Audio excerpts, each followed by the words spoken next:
इस जगह का कोई तयन कर सकते हो? हम बोनिका से बहुत दूर निकल आए हैं, वापसी के लिए पैदल सफर बहुत मुश्किल होगा। जहाँ तक मेरा अंदाजा है हम बोनिका के जनूब मशरक में तलकाना के रेगिस्तान में हैं। समंदर का रास्ता बेकार है। वैसे क्या वाकई मेरी आप दोदें तबाह हो चुकी हैं? उसने पूछा। हाँ, ये हकीकत है। तब मुझे ये सौदा बहुत महंगा पड़ा। खैर, ये कोई खास बात नहीं होता है। अब तुम्हारा क्या प्रोग्राम है अली? बोनिका ही जाना चाहता हूँ। तब मेरी राय है कि हम आगे का सफ़र जारी रखें। तलकाना का ये रेत का सहरा अबूर करके हम बैरीगो पहुँच सकते हैं, जहाँ से तुम सफ़र करके बोनिका जा सकते हो। ठीक है? वापसी का सफ़र मेरे लिए भी बहुत खौफनाक है। मैंने कहा, आओ तैयारियां करें। उसने कहा और मैंने गर्दन हिला दी। ये तैयारियां भी खूब थीं। स्टीफन ब्रैकोडा ने नारियल और खजूरों के पत्ते काफ़ी तादाद में तोड़े और तकरीबन 5 फीट कतर की 2 छतरियां बनाई, जिनके निचले हिस्सों में लंबी डंडियां लगी हुई थी। बहुत से पत्ते तोड़कर उसने क्रिकेट के खिलाड़ियों की मानद पैड बनाए और उन्हें शानों और रानों से बांध लिया। फिर उसने काफ़ी तादाद में नारियल और खजूरों का जखीरा किया और उन्हें एक मखसूस अंदाज में एक दूसरे से मुंसलिक करके लड़ियां सी बना ली। मैं इस तमाम कार्रवाई में उसका हाथ बटा रहा था। यूं हमने खुद को खुराक के जखीरे से लैस कर लिया। रेत पर सफर करने के लिए नारियल के पत्तों ही से जूते बनाए गए जो ज्यादा वजनी नहीं थे। चश्मे का पानी ले जाने के लिए हमारे पास कोई इंतजाम नहीं था, इसलिए जब हम वहां से आगे बढ़े तो खूब पानी पी लिया और गुस्ल भी कर लिया। मैं इस बदतरीन शख्स के साथ रेत के टीलों का सफर कर रहा था, जिसकी तलाश में मैंने मिम्बार्डू, तैराडू और लाइन ऑफ करोदल की दूसरी आबादियों में बहुत सा वक्त जाया किया था। रात होने तक हम सफर करते रहे और फिर तहद्दे निगाह फैले हुए रेत के टीलों के दरमियान एक जगह पर पड़ाव डाल दिया। दिन भर की शदीद धूप इन अनोखी छतरियों ने रोक दी थी और ये काफी कारआमद साबित हुई थी। पत्तों के लिबास ने भी झुलसी हुई रेत से महफूज रखने में काफी मदद दी थी। खजूरों से पेट भरा, नारियल का पानी पिया और ठंडी रेत पर छतरियां गाड़ कर उनके नीचे लेट गए। ब्रैकोडा ने थोड़ी देर के बाद कहा, तुम्हारी यादाश्त कैसी है अली? क्यों? जो नाम मैं तुम्हें बताऊं उन्हें ज़हन नशीन कर सकते हो? क्यों नहीं? असल में हमारे पास लिखने के लिए कोई चीज़ नहीं, इसलिए तुम्हें अपने हाफजे ही से काम चलाना पड़ेगा। ठीक है, मैं उसके लिए तैयार हूँ। मैंने कहा, एक्वाइन में डॉक्टर फरदीन इसराइली है और एक्वाइन के हॉस्पिटल का इंचार्ज है। हॉस्पिटल के नीचे उसने बहुत बड़ा ट्रांसमिशन स्टेशन कायम कर रखा है और मोसाद के तमाम एजेंट उसी के जरिए अपने पैगामात इसराइल पहुंचाते हैं। डेगोरिया फैक्ट्री का सुपरवाइजर मैगन फोर्स मोसाद का एजेंट है, यकीनन उस फैक्ट्री को तबाह करने के मिशन का इंचार्ज। एडोतिया में मशरकी चर्च असला खाना है और तमाम तबाहकुन हथियार वहीं से सप्लाई होती हैं। और स्टीफन ब्रैकोडा बोलता रहा और मैं हैरत से उसके इंकशाफात सुनता रहा। उसने कहा, तुम ये नाम याद रख सकोगे? कोशिश करूंगा, मैंने जवाब दिया। बस यही मालूमात मुझे हासिल हैं, बाकी काम तुम कर ही चुके हो। तब तो तुम्हारा शुक्रिया अदा करना ही पड़ेगा ब्रैकोडा। वैसे तुम्हें काम के लिए किसने मखसूस किया था? ओली बावड़ जब CIA में था तो मुझसे काम लेता था। बहुत चालाक और कीना परवर आदमी है। उसके जरिए मुझे इसराइली पैगामात मिले थे और उसके जरिए सौदा तय हुआ था। लेकिन मेरा तज़किरा हावर्ड ने किस अंदाज में किया था? वो बहुत मगरूर है। तुम्हारे बारे में उसने कहा था कि तुम एक खतरनाक आदमी हो और इस बात की इम्कानात है कि लाइन ऑफ करोदल के सिलसिले में तुमसे मुठभीड़ हो जाए। और भी चंद नाम उसने मुझे दिए थे, लेकिन तुम्हारा जिक्र बार बार किया था और कहा था कि अगर कभी तुम्हारी बनक भी मेरे कानों में पड़े तो उसे फौरन इतला भिजवाई जाए। हाँ, मेरी और उसकी पुरानी दोस्ती है, मैंने हंसते हुए कहा। रेगिस्तान में सफर जारी रहा। 4 दिन और 4 रातें गुजर गई। ये 5वां दिन था। रेगिस्तान में सफर बहुत सुस्त रफ्तारी से रहा था। इसी दौरान ब्रैकोडा ने कोई ऐसी हरकत नहीं की थी जो किसी शक का बायस होती हो। वो नस्लन यहूदी नहीं था, इसलिए मैं ज़ाती तौर पर उसका दुश्मन भी नहीं था और उसके इंकशाफात ने मुझे मज़ीद मुतासिर कर दिया था। अगर उसकी तमाम इतलात दुरुस्त थीं तो फिर इसका मतलब था कि लाइन ऑफ करोदल तवील अरसे के लिए भी इसराइली साजिशों से पाक हो जाएगा और यह बहुत बड़ा कारनामा था। रात को गहरी नींद सोया और जल्दी सो गया, इसलिए सुबह जल्दी आंख खुल गई। अभी उजाला नहीं फूटा था। मैंने 2 गज के फासले पर आग रोशन देखी और चौंक पड़ा। ये आग किसी ने जलाई? क्या ब्रैकोडा ने? मैंने उसकी तलाश में निगाहें दौड़ाईं, लेकिन वो मौजूद नहीं था। दूर दूर तक उसका निशान नजर नहीं आ रहा था। तब मैंने जलती हुई चीज को देखा। वो भी पूरी तरह नहीं जली थी और मुझे फौरन पता चल गया कि ये ब्रैकोडा का लिबास था। मैं हैरान रह गया, कुछ समझ में नहीं आ रहा था, लेकिन थोड़ी देर के बाद मैं सब कुछ समझ गया। 8 आदमियों पर मुश्तमिल ऊंटों का एक काफिला इसी तरफ आ रहा था और अगर मेरा अंदाजा गलत नहीं था तो ये आग उस काफिले को इस तरफ मुतवज्जो करने के लिए जलाई गई थी। करीबी रेत पर लिखा था गुड बाई अली। आने वालों का ताल्लुक लाइन ऑफ क्रोजल के मुआवजों ही से था। यकीनन स्टीफन ब्रैकोडा ने पहले उनके बारे में अंदाजा कर लिया होगा। उसने उन्हें मेरी तरफ मुतवज्जो करने के लिए अपना लिबास जला दिया था। एक अजीब सा तासर छोड़ा था उसने मेरे ज़हन पर। मुजरिम था और मुजरिम भी आला दर्जे का, लेकिन बात का धनी था। मैंने उस मुहाफिज दस्ते को अपनी शिनाख्त कराई और उसने इंकिशाफ किया कि ऊँटों के सफ़र के जरिए 4 दिन के सफ़र के बाद मैं विलास सारंग और वहाँ से एक्वाइन पहुँच सकता हूँ। मेरे पास अहम इतलात हैं, इसलिए मेरा जल्द से जल्द एक्वाइन पहुँचना बहुत ज़रूरी है। दस्ते के सालार ने वादा किया कि वो विलास सारंग पहुंचा देगा और मैं उसका शुक्रिया अदा करके ऊंट पर सवार हो गया। मेरी निगाहें दूर दूर तक भटक रही थी। तहद्दे निगाह रेत शफाफ थी और कहीं कोई डब्बा नजर नहीं आ रहा था। मैंने खला में हाथ हिलाकर नादीदा ब्रैकोडा को अलविदा कहा और एक अजीब से तासर के साथ उसके बारे में सोचने लगा। शायद जिंदगी में फिर किसी नए मोड़ पर उस अजीब इंसान से मुलाकात हो। सहराए आदम में ऊंट की पुश्त पर सफर का आगाज हो गया था। काफिले का सालार एक तालीम याफ्ता आदमी था। उसने मुझे बताया कि वो मेरी शख्सियत से वाकिफ है और उसे हदायत की गई थी कि अगर कभी लाइन ऑफ क्रोजल के लिए काम करने वालों को उसकी मदद की जरूरत पेश आए तो वो सुस्ती ना बरते। रास्ते में उसने मेरी आसाइशों का पूरा ख्याल रखा। मैं अपनी सोचों में मगन मुसलसल सफर करता रहा। कोई अहम काम ना हो, कोई खास मसला दरपेश ना हो तो इंसानी जहन ना मालूम कहाँ कहाँ भटकता रहता है और यही कैफियत इस सफर के दौरान मेरी थी। कभी तहजीब मुस्कुराती हुई मेरे तसव्वुर में आ खड़ी होती और मैं उससे बातें करने लगा। उसके शिकवे सुनता, अपनी मजबूरियां उसके सामने बयान करता, फिर उसे तसल्ली दिला से देता और उसे रुखसत कर देता। एक तरह सब्र के फरियाद के दिन थोड़े हैं, जाने मन जुल्म की मियाद के दिन थोड़े हैं। कभी मेरी निगाहों के सामने मजलूमों बेसहारा फलस्तीनियों के कैंप आ जाते और मैं दांत पर दांत सख्ती से जमा लेता। मुठियां भीग जाती, जबड़ों की हड्डियां उभर आती। इसी पीछो ताप में सफर तेजी से तय होता रहा और मैं अपनी मंजिल की जानिब बढ़ता रहा। ऊँटों की रफ्तार चूंकि बहुत ज्यादा तेज नहीं हो सकती थी, इसलिए इस सफर की रफ्तार किसी कदर सुस्त थी। ताम सफर के दौरान कोई दिक्कत पेश नहीं आई और बिलाखिर मैं लाइन ऑफ क्रोजल की एक छोटी सी आबादी में दाखिल हो गया जो मामूल के मुताबिक अफ्रीकी रवायात की हामिल थी। मैंने यहाँ भी अपने आप को अजनबी नहीं पाया। जिन लोगों से मेरी मुलाकात हुई उन्हें जब मेरे बारे में इल्म हुआ तो वो मेरी राह में बिछ गए और उन्होंने मुझे हर तरह की सहूलतें फराहम की। ये नस्लन अरब थे। विलास सारंग के बारे में स्टीफन ब्रैकोडा ने कोई खास बात नहीं कही थी, लेकिन मुझे शुबा था कि यहाँ भी मस्जिद के एजेंट मौजूद होंगे। चुनाचे मैं मुतात रहा। मैंने उन लोगों से फरमाइश की कि फौरी तौर पर मुझे एक्वाइन के सफ़र के लिए ज़रूरी सहूलतें फराहम कर दी जाएँ।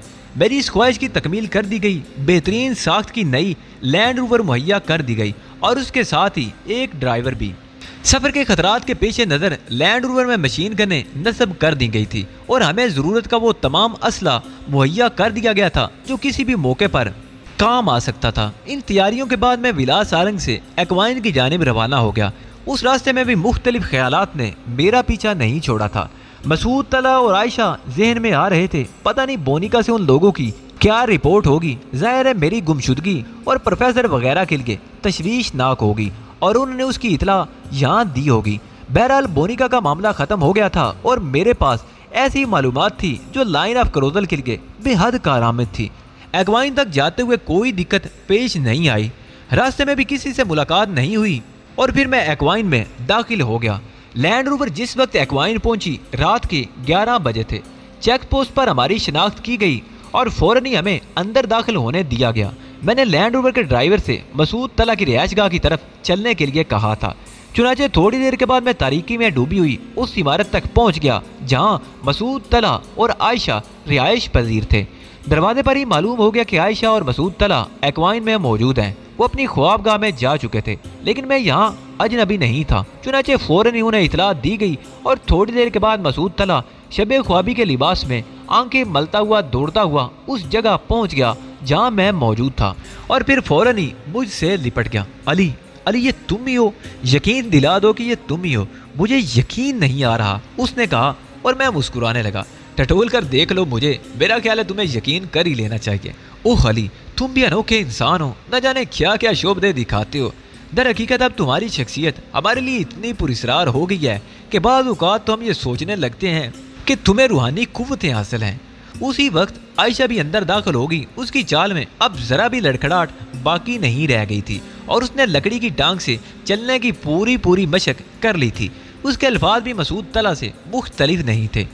दोनों ने मुझे देखकर बेपनाह मुसर्रतों का इजहार किया। उनकी नींद उड़ चुकी थी। मसूद तला ने मुझसे कहा, क्या तुम्हें बोनिका के हालात मालूम है? ये इल्म है कि तुम्हारी गुमशुदगी के बाद वहाँ क्या हुआ? नहीं, कोई खास बात? मैंने बेइख्तियार सवाल किया। नहीं, ऐसी कोई खास बात नहीं जो तशवीशनाक हो। कबाइल मुंतशिर हो गए। उन्हें ये यकीन दिला दिया गया कि लाइन ऑफ क्रोजल उनके लिए खतरनाक नहीं है।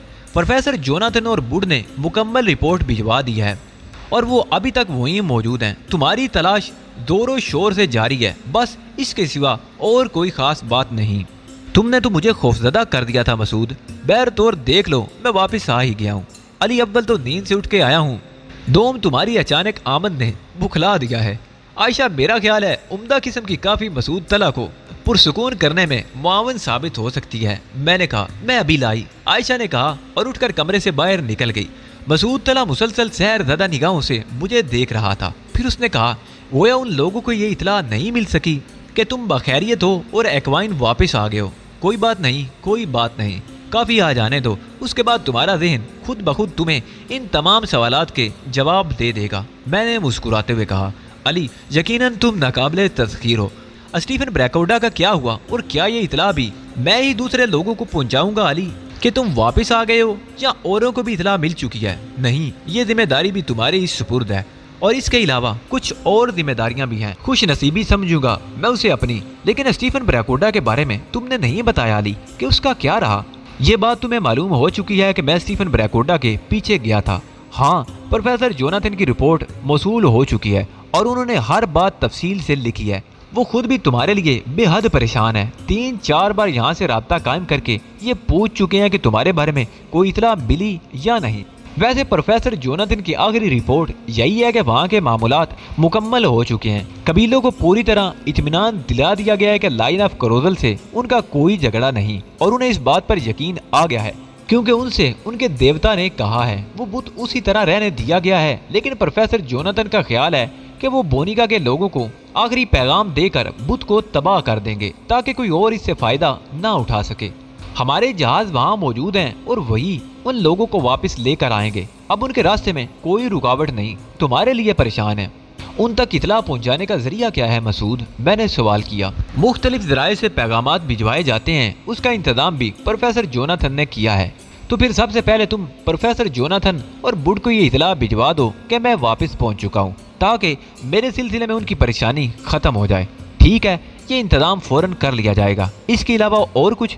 मसूद ने पूछा। हाँ, मेरी वापसी की इतला उन लोगों को भी पहुंचा दो जिनसे इन मामलात का ताल्लुक है और बेहतर ये है कि वो सब लोग फौरी तौर पर एक्वाइन पहुंच जाएं। अब मैं मजीद कहाँ तक सफ़र करता फिरूंगा और यकीनन तुम उनके सामने अहम इंकिशाफात करोगे अली। मसूद ने मुझे घूरते हुए कहा, भाई सांस तो लेने दो, मैं अपनी तमाम रिपोर्ट तुम्हारे जरिए ही लिखवाऊंगा। चुनाचे सबसे पहले तुम भी उससे वाकिफ होगे। मैंने उसकी बात का मफहूम समझते हुए कहा। आयशा वापस आ गई। वो अपने साथ काफ़ी लेकर आई थी और उसने काफ़ी की प्यालियाँ सबके सामने काफ़ी पीने के दौरान रस्मी नोयत की गुफ्तगू होती रही। काफ़ी ख़त्म हुई तो मसूद थोड़ी देर के लिए इजाज़त लेकर चला गया ताकि वो प्रोफेसर जोनाथन को मेरी वापसी की इतला कर दे। उसके लिए मसूद के पास क्या ज़राए थे, मुझे इनसे कोई दिलचस्पी नहीं थी। मैं साइका माइलर की तरफ देखने लगा जिसकी आंखों में मेरे लिए अकीदत और खुलूस के आसार थे। मैंने मुस्कुराकर पूछा, कहो आयशा, कैसी ज़िंदगी गुजर रही है? मसूद जितने अच्छे इंसान हैं, कोई भी आंखें बंद करके इनके बारे में जान सकता है। मैं मसूद के साथ जिंदगी से बहुत मुतमईन हूँ। इसके अलावा जो दीन मुझे मिला है, यकीन करो वो मेरे लिए इंतहाई खुशनसीबी का बायस है क्योंकि उसके रास्तों पर चलकर मैं अपनी रूह को बेहद पुरसुकून महसूस करती हूँ। मसूद तला थोड़ी देर के बाद वापस आ गया। उसने कहा, अली, मैं तो मसरूफ रहूंगा। इससे ज्यादा हुसीन मसरूफियत मेरे लिए और क्या हो सकती है? अब गोया नींद के आलम में रहना अपनी खुशबख्ती को ठुकराना है। लेकिन तुम थके हुए हो, सो जाओ। कल इस वक्त मुलाकात होगी जब अपनी तुम नींद पूरी करके हशाश बेशाश हो चुके होगे। मुझे अंदाजा है कि इन दिनों तुमने किस तरह मेहनत की होगी।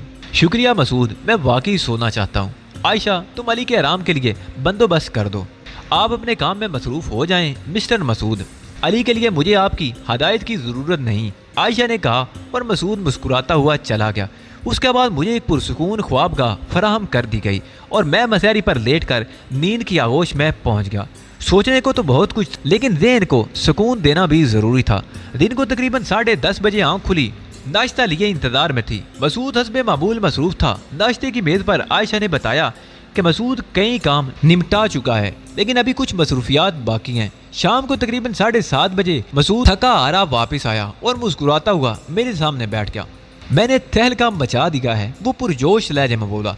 स्टीफन ब्रैकोटा के सिलसिले में चारों तरफ से सवालात किए गए थे और मुझसे पूछा जा रहा था कि उसका क्या रहा, लेकिन मैंने इस तरह बात को गोल कर दिया जैसे हकीकत मुझे मालूम है, लेकिन मैं जानबूझकर उसे छुपा रहा हूँ। ओह, मुख्तसर इतना तो बता ही देते कि स्टीफन ब्रैकोटा अब इस दुनिया में नहीं है। मैंने कहा, वाह, कैसे बताता, मुझे मालूम ही नहीं था। मसूद ने मुस्कुराते हुए कहा, वो ऐसी कोई बात नहीं, मैं अपनी तमाम जिम्मेदारियां पूरी कर चुका हूँ। मिम्बार्डू और तमाम जगहों पर मैंने इतलात भेज दी हैं। खास तौर से प्रोफेसर जोनाथन और दूसरे लोगों से कह दिया है कि वो अपना काम मुकम्मल करके वापस आ जाएं। तुम्हारी ये हदायत भी तमाम लोगों तक पहुंचा दी हैं कि तुम उन्हें फौरन एक्वाइन में तलब कर रहे हो। ठीक है मसूद, आज हम लोग बैठकर रिपोर्ट तैयार कर लेते हैं। ओके, लेकिन क्या वाकई स्टीफन ब्रैकोटा तुम्हारे हाथों मारा गया? मैंने मुहावरतन कहा था कि वो इस दुनिया में नहीं है। इस दुनिया से मेरी मुराद सहराए आदम है। मुमकिन है वो अभी यहीं हो, लेकिन लाइन ऑफ क्रोदर के खिलाफ की जाने वाली कार्रवाइयों से वो बिल्कुल अलग हो चुका है। नहायत पुरस्रार और बड़ी सिनसनी खेज बात है, मसूद ने कहा। अब तुम तैयारियां करो ताकि हम अपनी रिपोर्ट तैयार कर लें। मसूद के साथ मैंने आयशा को भी शरीक कर लिया था। वो बेहतरीन मावन थी। चुनाचे मैंने मसूद और आयशा के साथ मिलकर स्टीफन ब्रैकोटा की दी हुई तफसीलात के मुताबिक उन तमाम जगहों की निशानदेही तहरीरी शक्ल में कर दी जहां मोसाद के एजेंट और ब्रैकोटा के आदमी काम कर रहे थे। मैंने उन लोगों के बारे में मुकम्मल तफसीलात भी तहरीरी शक्ल में दर्ज करा दी और वो तमाम नाम पॉइंट आउट कर दिए जो इस सिलसिले में बड़ी हैसियत रखते थे। मसूद तला ने सिनसिनी खेज लहजे में कहा, और ये तमाम मालूमात, मेरा मतलब है इतनी तफसील से तुम्हें कैसे मालूम हुई अली? तुम इसे ही स्टीफन ब्रैकोटा की मौत कह सकते हो। मसूद तला, स्टीफन ब्रैकोटा को मैंने उसके मकसद समेत कत्ल कर दिया है और ये तमाम मालूमात मुझे फराहम करके अब वो इस दुनिया से चला गया है और शायद कभी इसराइली हुकाम की इमा पर या अमरीकी यहूदियों के मकासद की तकमील के लिए अरबों के मद्दे मुकाबिल ना आए। गोया तुम्हारे हाथों वो एक अनोखी मौत मारा गया है। मसूद ने सताइशी नज़र से मुझे देखते हुए कहा। रिपोर्टों की तैयारी में रात के खाने का वक्त भी निकल गया था और उस वक्त जब हमने गर्दन उठाई तो 1 बज चुका था। आयशा बुखला गई। अरे, रात का खाना? कोई हल्की फुल्की चीज खाकर हम लोग ज्यादा सुकून से रात गुजार सकते हैं, बाकी तकल्लुफात कल से ही, मैंने मुस्कुराते हुए कहा। दरअसल वाकयात इतने सिनसनी खेज से अली कि मैं सब कुछ भूल गई। आयशा ने माजरत करते हुए कहा, कमाल है भाई, तुम लोग अपनायत के बावजूद ऐसी पुरतकल्लफ गुफ्तगू करने से नहीं चूकते। मैं अगर जरूरत महसूस करता तो खुद भी खाने के लिए कह सकता था। बहरहाल अब काफी के साथ कुछ बिस्किट या सैंडविच वगैरह हो जाएं, बाकी कल का दिन खाने पीने में गुजरेगा। दूसरा दिन हमारी तवक्कुआत के मुताबिक नहीं था। जिन लोगों को एक्वाइन में तलब किया गया था वो शायद बहुत मुज़तरब थे, क्योंकि सुबह 7 बजे ही से उनकी आमद शुरू हो गई थी। जो नज़दीकी आबादियों में थे वो गाड़ियों के जरिए पहुंचे थे और जो ज़्यादा फासले पर थे वो हेलीकॉप्टरों से आए थे। मसूद तला को भी उनके इस कदर जल्द आने की उम्मीद नहीं थी। एक्वाइन के इंचार्ज की हैसियत से उसे फौरी तौर पर मसरूफ हो जाना पड़ा और सुबह का नाश्ता भी वो हमारे साथ नहीं कर सका। 11 बजे से मुझसे मुलाकात का सिलसिला जारी हो गया और तमाम ही लोगों ने यके बाद दीगरे मुझसे रस्मी मुलाकातें की। वो सभी सिनसनी का शिकार थे। बोनिका में होने वाली कार्रवाई की मुफस्सल रिपोर्ट उन्हें दस्तयाब हो चुकी थी और मेरे लिए मुबारकबाद के अंबार लगे हुए थे। मेरी मेहनत और जज्बे को सराहा जा रहा था। ताल्लुकात और यगानियत से काम लेकर कबल अज़ वक्त स्टीफन ब्रैकोटा के बारे में सवालात किए जा रहे थे और बहर तौर उन लोगों को मुतमईन करना भी ज़रूरी था जो मैं कर रहा था। लंच के बाद बाकायदा मीटिंग हुई। इसी मीटिंग में लाइन ऑफ क्रोदल के चीफ कंट्रोलर ने खुद भी शमूलियत की थी, जो लंच से ज़रा पहले ही पहुंचे थे। मसूद तला ने मेरे मावन की हैसियत से पहले इस कार्रवाई की रिपोर्ट मुख्तसर अल्फाज में सुनाई जो स्टीफन ब्रैकोटा के लिए की गई थी। उसके बाद मेरे अल्फाज में उसने बताया कि स्टीफन ब्रैकोटा जिंदा है, लेकिन लाइन ऑफ क्रोदल के खिलाफ की जाने वाली कार्रवाइयों से तायब होकर अफ्रीका छोड़ चुका है। हर तरफ सिनसनी फैली हुई थी। मजीद सिनसनी इन इंकिशाफात से फैल गई जो इस रिपोर्ट के जरिए किए गए थे। उन लोगों के नामों की निशानदेही उन सब के लिए बहुत ही सिनसनी का बायस थी जो यहाँ लाइन ऑफ क्रोदल के खिलाफ अरबों में शामिल होकर काम कर रहे थे। ये मीटिंग रात के 9:30 बजे तक जारी रही और वह तमाम तफसीलात यहाँ तय कर ली गई जिनके तहत फौरी अमल करके लाइन ऑफ क्रोदल में इसराइली मंसूबों को नाकाम बनाना था। एक बाकायदा कमीशन कायम कर दिया गया जिसकी सरबराही के लिए मुझे मुंतखब किया गया था, लेकिन उसके साथ साथ ही मुझे ये इजाज़त भी दी गई थी कि मैं एक्वाइन ही में रहकर तमाम मामलात को कंट्रोल करता रहूं और यहाँ मुझे हर इतला फराम करने के इंतजाम भी कर दिए जाएंगे। मैंने खुशी से इस जिम्मेदारी को कबूल कर लिया था। दर हकीकत ये जिम्मेदारी मेरे लिए ज़्यादा परेशानी का बायस नहीं थी, क्योंकि अमली तौर पर मुझे कुछ भी नहीं करना था बल्कि उन लोगों के काम की निगरानी करना थी जो अब मस्जिद के एजेंटों से लाइन ऑफ क्रोदल को पाक करने के लिए हरकत में आते। उनकी रहनुमाई करना थी ताकि किसी मौके पर गलती का कोई इम्कान बाकी ना रहे। प्रोफेसर जोनाथन और बुड भी चंद दिन बाद एक्वाइन पहुंच गए और मुझसे मुलाकात की। मुझे जिंदा सलामत देखकर उन्होंने बेपनाह खुशी का इजहार किया। प्रोफेसर जोनाथन मुझसे इन हालात के बारे में पूछने लगा जो स्टीफन ब्रैकोडा के फरार के बाद पेश आए थे, और मैंने प्रोफेसर जोनाथन को मुख्तसरन तफसील बता दी। उसके बाद मुझे अपने इकदामात की तफसील वो बताता रहा। बिलाशुबा बोनिका में कामयाबी दिलाने का सेहरा प्रोफेसर जोनाथन के सर था। उसने अपनी साइंसी सलाहियतों से काम लेकर मेरे लिए जो आसानियां पैदा करनी थी उनसे मैं इनकार नहीं कर सकता था। प्रोफेसर जोनाथन को भी मैंने अपने साथ ही रोक लिया। वो एक बेहतरीन मददगार और एक बेहतरीन साथी था। लाइन ऑफ क्रोदल की आबादियों में मस्जिद के बेशुमार एजेंटों को गिरफ्तार किया गया और उसके साथ साथ ही उन तमाम लोगों को भी जो लाइन ऑफ क्रोदल की असला फैक्ट्रियों में उनके आलाकार थे। यूँ काफ़ी दिन मुझे एक्वाइन में इस कार्रवाई के इंचार्ज की हैसियत से गुजारने पड़े। मैं मुतमईन और मसरूर था कि मैं अपना वो मकसद पूरा करने में कामयाब हो गया जिसके लिए मैंने इस तरफ कदम बढ़ाए थे। बाकी मामलात के बारे में गुफ्तगू होना बाकी थी। यहाँ तक ये तमाम काम ख़त्म हो गया, फिर मिम्बार्डू में मुझे तलब करके मेरे लिए एक मीटिंग की गई जिसमें मुझे खराजे अकीदत पेश किया गया। इस काम का इख्तिताम होने के बाद भला इसके अलावा मेरी और क्या ख्वाहिश हो सकती थी कि मैं अपनी दुनिया में लौट जाऊं। तहजीब मालिक एक्स से मिले हुए यूं महसूस होता था जैसे सदियां गुजर गई हों। इसी दौरान उसके बारे में कुछ भी तो पता नहीं चल सका था। हालांकि अमेरिका में मैं ऐसे हालात छोड़ आया था जिनको अगर ज़हन में लाता तो बड़ी तशवीश हो जाती थी। वो दुश्मनों के दरमियान गिरी हुई थी, लेकिन तहजीब मालिक एक्स की शख्सियत के बारे में मुझे अंदाज़ा था कि वो क्या चीज़ है। ग्रीन बॉल की नंबर 2 जिसके सुपुर्द बड़ी बड़ी जिम्मेदारियां की जाती थी, मुझसे मुंसलिक होने के बाद वो अपने आप को बेहद तब्दील कर चुकी थी। लेकिन इतना भी मैं जानता था कि अगर ख़तरनाक हालात हो जाएं तो फिर तहजीब अपनी पुरानी ज़िंदगी में वापस आ जाती थी। मैं मिम्बार्डू से तेराडू आ गया। मेरे लिए हर जगह आसाइशें फराहम की गई थी। तेराडू में एक खूबसूरत इमारत में मुझे ठहराया गया और फिर जिम्मेदार हजरात ने मुझसे मेरे आइंदा प्रोग्राम के बारे में दरियाफ्त किया। बूढ़ मेरे साथ था। प्रोफेसर जोनाथन मैकनू और दूसरे वो तमाम लोग जो इन मुहिम्मात में मेरे साथ रहे थे अपने अपने कामों में मसरूफ हो गए थे।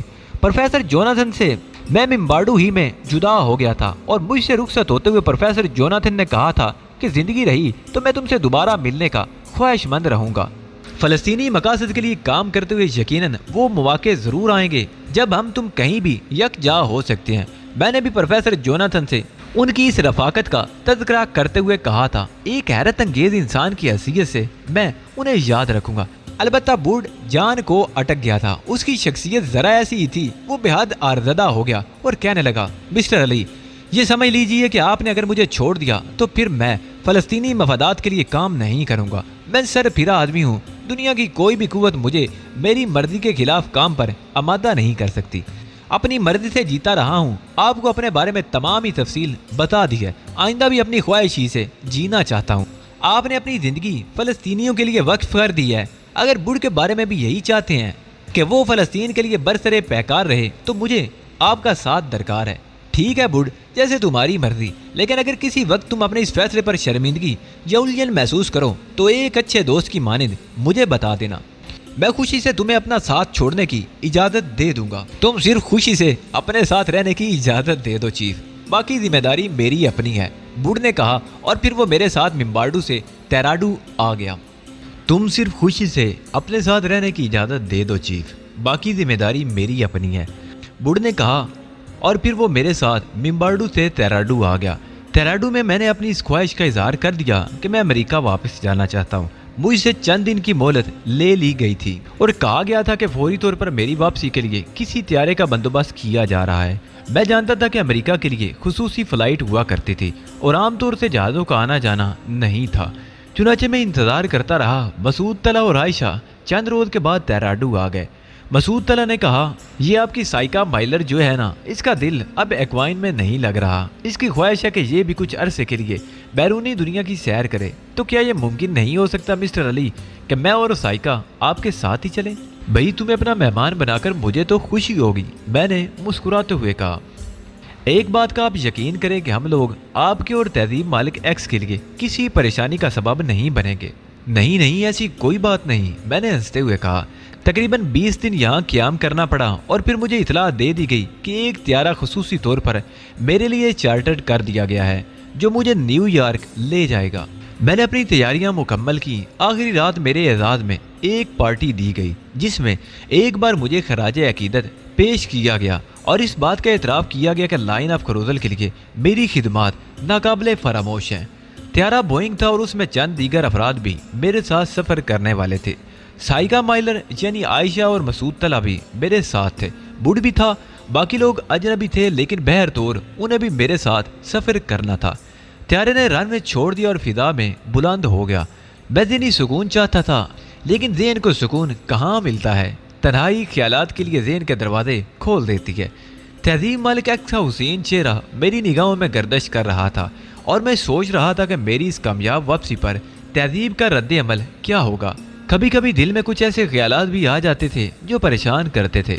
मैं सोचने लगता था कि पता नहीं वहाँ तहजीब किस हाल में है और किसी परेशानी या उलझन का सामना तो नहीं करना पड़ा। इस वक्त तकरीबन रात के 11:15 बजे थे जब त्यारे ने रनवे पर उतरने के लिए चक्कर लगाने शुरू कर दिए। मैं चौंक पड़ा। मेरे हिसाब से अभी इतना वक्त नहीं गुजरा था कि हम मंजिल मकसूद तक पहुंच गए हों। हमारा ये सफ़र तो खासा तवील और वक्त तलब था। मैंने मसूद तला से पूछा, ये त्यारा तो शायद लैंडिंग कर रहा है। हाँ चीफ, मसूद तला ने सादगी से जवाब दिया। हम इस वक्त कहाँ हैं ये तो मुझे भी नहीं मालूम। ईंधन वगैरह के लिए नीचे उतरना पड़ रहा है। ओह, मैंने गहरी सांस लेकर कहा और खामोश हो गया। कुछ देर बाद त्यारे ने रनवे को छू लिया। मैं खिड़की से बाहर का जायजा लेने लगा और दूसरे ही लम्हे मेरी आंखें हैरत से फैल गई। बैरूत एयरपोर्ट को मैंने अच्छी तरह पहचान लिया था और यहाँ त्यारे का उतरना मेरे लिए हैरत की बात थी। तैराडू से अमेरिका जाते हुए बैरूत तो रास्ते में भी नहीं आता था, लिहाजा त्यारे का बैरूत एयरपोर्ट पर उतरना मुझे कुछ अजीब सा जरूर मालूम हुआ। लेकिन एक ख्याल भी ज़हन में आया कि मुमकिन है तवील सफर के पेश नज़र त्यारे के ईंधन के लिए बैरूत को इस वजह से मुनासिब समझा गया हो कि वो तंजीम आज़ादी फ़लस्तीन का मरकज़ था और यहाँ हमारे त्यारे का ईंधन के लिए रुकना किसी गैर मुल्क की बनिस्बतन ज़्यादा महफूज इकदाम था। थोड़ी देर बाद हम लोग त्यारे से निकलकर वेटिंग हॉल में आ गए। त्यारे में सवार दीगर अफराद भी हमारे साथ थे। वेटिंग हॉल में एक एयर होस्टेस ने मेरा इस्तकबाल किया। उसने मेरे नज़दीक पहुंचकर मेरी आंखों में देखते हुए कहा, मैं बैरूत वापसी पर आपको खुश आमदीद कहती हूँ अली। ये आवाज़ जानी पहचानी थी, लेकिन एयर होस्टेस की शक्ल मेरे लिए बिल्कुल अजनबी थी। शुक्रिया खातून, लेकिन यहाँ त्यारा कितनी देर क्याम करेगा? मेरा ख्याल है ये क्याम तो काफ़ी तवील होगा। बहरहाल आपको इस सिलसिले में परेशान नहीं होना चाहिए। चलिए, बाहर गाड़ी तैयार है। आपकी आवाज़ ना जाने क्यों मुझे जानी पहचानी लग रही है। शुक्र है कि आपने इस आवाज़ से शनासाई का इजहार तो किया। एयर होस्टेस ने अपनी गर्दन के करीब कोई चीज़ टटोली और फिर उसके चेहरे से प्लास्टिक मास्क अलहदा हो गया। प्लास्टिक मास्क के नीचे से नाइमा बर्ग का चेहरा बरामद हुआ था। मैं उसे देखकर चौंक पड़ा। वो नाइमा मेरे मुंह से निकला। जी हाँ, ये तमाम अफराद जो आपको गिरफ्तार करके बैरूत लाए हैं आपके जाने पहचाने हैं। अब इनसे आपका तारुफ कराया जाता है, नाइमा ने कहा। वेटिंग हॉल में एक अजीब सा तमाशा शुरू हो गया था। एक और शख्स ने अपने चेहरे से मास्क उतारी तो वो फवाद निकला। तमाम ही लोग मेरे जाने पहचाने थे, लेकिन ये अंदाज, ये तरीक़ाकार मुझे हैरत में डाल देने वाला था। मैं अजीब से अंदाज में उन सबको देख रहा था और ना जाने मेरे जहन में कैसे कैसे ख्यालात आ रहे थे। मैंने हंसते हुए कहा, आप लोगों ने वाकई एक दिलचस्प ड्रामा किया है, लेकिन इसका मकसद मेरी समझ में नहीं आ सका। मकसद समझने के लिए आपको हमारे साथ चलना होगा। ज़ाहिर है मैं इनकार नहीं कर सकता, मैंने मुस्कुराते हुए कहा। थोड़ी देर के बाद एक खूबसूरत गाड़ी हमें लेकर चल पड़ी। मुझे तंजीम आज़ादी फ़लस्तीन के हेडक्वार्टर में जाना पड़ा था, जहाँ पहले से मेरे इस्तकबाल का बाकायदा बंदोबस्त था। यूँ महसूस होता था जैसे ये जो कुछ हो रहा है वो बाकायदा एक प्रोग्राम के तहत हो रहा है। हालात पर गौर करने से सूरत हाल का काफ़ी हद तक अंदाज़ा हो जाता था। मुझे तेहराडू में तकरीबन 20 दिन क़याम कराया गया था। मुझसे कहा गया था कि मेरे लिए त्यारा मंगवाया जा रहा है और ये त्यारा जब पहुंचा तो उसका पूरा हमला तंजीम आज़ादी फ़लस्तीन के अफराद पर मुश्तमिल था। ये तमाम लोग चेहरे बदल कर वहाँ पहुँचे थे। मकसद शायद यही होगा कि मुझे ख़ास तौर से बैरूत लाया जाए। उनकी इस कोशिश पर मुझे भी हंसी आने लगी, लेकिन उसके बावजूद मेरे दिल में नफरत नहीं उभरी थी, बल्कि 12 उन लोगों ने मुझसे मादरत करने की कोशिश की थी। ख़ास तौर से नाइमा बरक ने मेरे दिल साफ़ करने के लिए इंतहाई खुलूस से कोशिशें की थी, लेकिन मैंने कह दिया था कि बेघर फ़लस्तीनी आज भी मेरे लिए बायस एहतराम व इज़्ज़त हैं और मैं अपनी ज़ात को उनके लिए वक्फ कर चुका हूँ। अगर उनके लिए मुझे ज़िंदगी के किसी भी हिस्से में कुछ करना पड़ा तो मैं उससे गुरेज नहीं करूँगा, और इस बात का सबूत मैंने बार बार दिया था। लाइन ऑफ क्रोजल के सिलसिले में काम करने के लिए मुझे किसी ने मजबूर नहीं किया था और ना ही किसी और जगह से मैंने किसी के मजबूर करने से काम किया था। मसला चूंकि आलम इस्लाम के मफाद का था, इसलिए मैं अपना काम करता रहा था।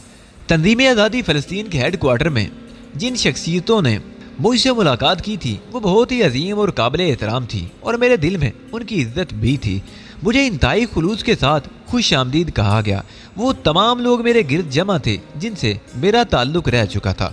तब सरबराह ने कहा, अली, तुमसे अब कुछ कहते हुए एक शर्मिंदगी का सा एहसास होता है और मैं उस वक्त के लिए शायद अपने आप को कभी माफ़ ना कर सकूं जब तुम पर शक का इजहार किया गया था। लेकिन मेरे दोस्त, हम जिस राह पुरखतर के राही हैं उसमें हर कदम नहायत एहतियात और होशमंदी का तकाजा करता है।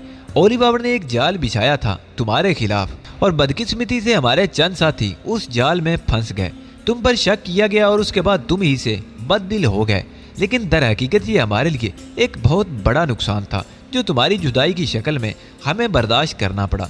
तुमने कदम कदम पर हमें हमारी गलती का एहसास दिलाया और हम तड़पते रह गए। लेकिन अब लाइन ऑफ क्रोजल में तुमने जो कुछ किया है उसके बाद हम में कुव्वत बर्दाश्त ना रही। हम जानते थे कि अगर तुम्हें बाकायदा बैरूत आने के लिए कहा गया तो तुम कभी नहीं आओगे, चुनाचे तुम्हें इस तरह यहाँ लाया गया। मुमकिन है तुम्हें ये बात भी नागवार गुजरी हो, लेकिन हम तुम्हें तमाम नागवार बातों की मादरत करने के लिए यहाँ लाए हैं। मैं खामोशी से ये सब सुन रहा था। फिर मैंने फीकी सी मुस्कुराहट के साथ कहा, यह हकीकत है जनाब कि मुझे अपनी ज़ात पर किए गए शक से बेपनाह सदमा पहुंचा था और मैंने दिल में यह फैसला कर लिया था कि दोबारा कभी बैरूत का रुख नहीं करूंगा। और जहाँ तक लाइन ऑफ क्रोजल के लिए या फ़लस्तीनी मफादात के लिए काम करने का ताल्लुक है तो ये मेरे अपने रूहानी सुकून का मामला है। इसमें ना मैंने कोई दबाव कबूल किया और ना ही मेरे पेश नज़र कभी कोई माली मफाद रहा है। बस अपनी हैसियत और सलाहियत के मुताबिक काम करता रहता हूँ, इस बात से बेनियाज होकर कि मेरे बारे में लोगों की क्या राय है। बहर तौर आपने मुझे यहाँ बुलाया, मैं उसके लिए आपका शुक्रगुजार हूँ। और जहाँ तक माफ़ी तलाफ़ी का मसला है तो आप मुझे इसके लिए शर्मिंदा ना करें। मैं खुलूस से दिल से कहता हूँ कि मेरा दिल उन लोगों की जानिब से साफ़ हो चुका है जिन्होंने उसे ज़ख्मी करने की कोशिश की थी। अलबत्ता एक मोदबाना गुजारिश ये ज़रूर करूँगा कि अब मुझे उसके लिए मजबूर ना किया जाए कि मैं किसी मखसूस डिपार्टमेंट की हदायत के तहत काम करूँ। मैंने बगैर किसी लालच के अपने आप को फ़लस्तीनियों के लिए वक्फ कर दिया है और ज़िंदगी में जब तक हालात ने मुझे मौका दिया अपने इस मिशन को आगे बढ़ाता रहूँगा। उसके लिए मैं खुद को किसी ख़ास तंजीम या इदारे से वाबस्ता करना ज़रूरी नहीं समझता। मैं कहीं भी हूँ, जब भी ये महसूस करूँगा कि फ़लस्तीनियों को मेरी ज़रूरत है, फौरी तौर पर सरगर्म अमल हो जाऊँगा।